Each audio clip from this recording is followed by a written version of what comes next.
à l'heure. Dans ce cadre, il a été noté l'arrestation de Maître Juan Branco.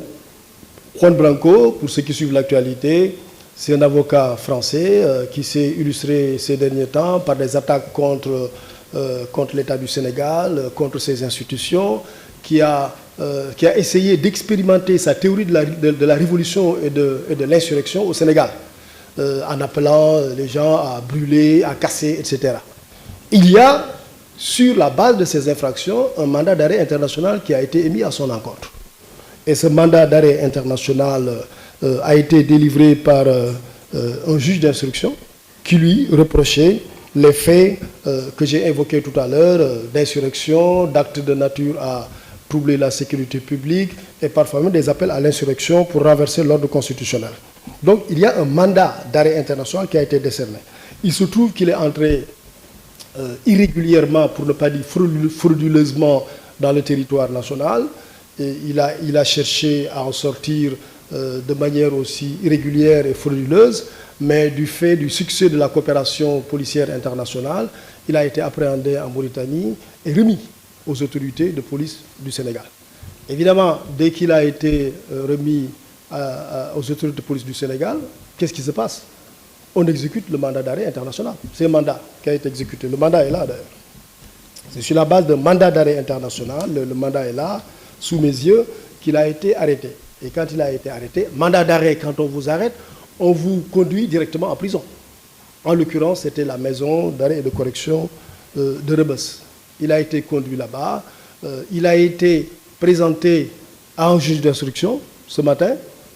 Et le juge d'instruction a exécuté le mandat d'arrêt international. Parce que mandat d'arrêt, c'est quoi? C'est pour arrêter quelqu'un. On l'a arrêté. Donc une fois qu'on l'arrête, le mandat d'arrêt a rempli sa fonction. Sa fonction, c'était de faire arrêter le monsieur. Le mandat d'arrêt a été exécuté. Donc il a été arrêté. Lorsqu'il a été arrêté, notamment par l'exécution du mandat d'arrêt international, le juge d'instruction l'a inculpé et lui a accordé la liberté provisoire. Il l'a inculpé, pourquoi? Parce que les infractions qui étaient visées, ce sont les plus hautes poursuites. Ce sont des infractions délictuelles pour certaines, criminelles pour d'autres. Ça veut dire que sa détention, pour les besoins de l'information judiciaire, peut même dépasser 6 mois. Il se trouve aussi que pour ces faits, il ne peut pas être jugé en flagrant délit. Ce n'est pas possible. Ce n'est pas des faits pour lesquels on applique la procédure de la flagrance. C'est pour ça donc qu'il a été inculpé. On aurait pu le mettre sous mandat de dépôt pendant des années, mais l'option du juge d'instruction, ce n'est pas le parquet, ce n'est pas le procureur.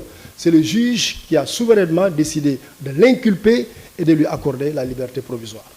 Je rappelle que le parquet ne s'y oppose pas. Pourquoi? Parce que, c'est vrai, la liberté est la règle, la détention l'exception. Il n'est pas ressortissant sénégalais, il n'a pas la nationalité sénégalaise, il a sa famille, il a sa profession. Voilà, nous avons des accords de coopération judiciaire très sérieuses qui nous lient avec la France. Nous pouvons à tout moment coopérer avec la France lorsqu'il y a un besoin d'administration de la justice. Il n'y avait pas donc de raison de le garder dans les liens de la détention. Mais, attention, cela veut dire quoi? Cela veut dire, la procédure de l'information judiciaire continue à son encontre. Tous les actes d'instruction vont être posés. Deuxièmement, il est possible que son contrôle judiciaire soit révoqué. Et troisièmement, il peut être jugé lorsque l'information sera clôturée. Il peut faire l'objet d'un renvoi devant une juridiction de jugement et être jugé. Il pourra être jugé.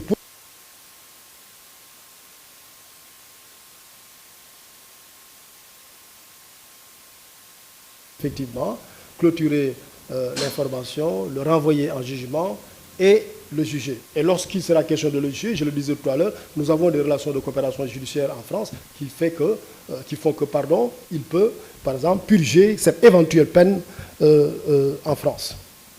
Voilà, donc pour le cas de Branco, c'est ça. Voilà, il a été inculpé avec une liberté provisoire. Et la suite administrative, c'est quoi? C'est que le ministre de l'Intérieur a pris un arrêté pour l'expulser du territoire sénégalais. Donc il est expulsé du territoire sénégalais et donc dans les prochaines heures, il devrait en tout cas quitter le territoire sénégalais. Maintenant, dans cette même occurrence de l'affaire Branco, il y a une conférence de presse qui a été organisée il y a une semaine, conférence de presse au cours de laquelle Maître Branco a pris part, bien que faisant l'objet de mandat d'arrêt international. Il se trouve que les avocats qui ont organisé cette conférence de presse, de bonne foi peut-être, ne savaient pas qui serait là. C'est pour ça d'ailleurs qu'on ne peut pas poursuivre ces avocats, peut-être qu'ils sont de bonne foi. Mais il se trouve qu'il y a l'un d'entre eux pour lesquels il y a des éléments, il y a des indices graves et concordants qui montrent qu'il a aidé le sieur Branco à faire ce qu'il a fait.